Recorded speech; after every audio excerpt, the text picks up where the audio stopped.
प्रिय भक्तगण आपण मानक आज भिडियो एमित एक चमत्कारी और शक्तिशाली शब्दटीए कहि जदि यही गोटे शब्द को आपण भल पाउथुबा सही झियो बा स्त्री लोक ना धरी कहउछंती तेबे से झियो सबुदिन पई आपण प्रेम रे दीवानी होई जिवो।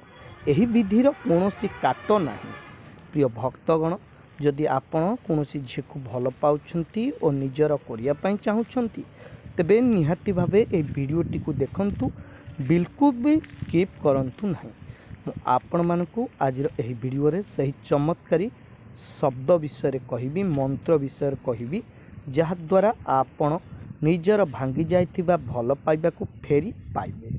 ते प्रिय भक्तगण मन रखिबे, रविवार दिन राति 9टा रु 10टा मध्य आपण एक सुनसान जगार बसी पड़े एवं सेठी साधा कागजटी नहीं भल पाउथुबा झीर नाम को लिखिबे। मु मिता लिखिली, आपण मिता बदल रे निज प्रेमिकार ना को लिखिबे जहाँ निजर करिया पई चाहुचंती। एवं या परे मु बर्तन जो शब्द बा मंत्र लिखुची आपण मध्य एही मंत्रटी को लिखिबे।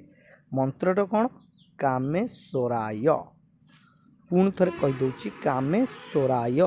भल पाउथुबा झीर नाम मिता, मिता कामेश्वराय, मिता कामेश्वराय, मिता कामेश्वराय।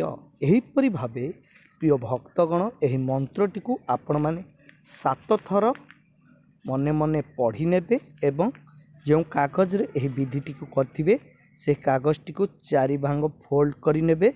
फोल्ड कर सारा पर यही कागजटी को संगे संगे आपण निज बारी रे किंबा जेकोसी एक सुनसान जगार छोटिया गात खोली पोति देबे।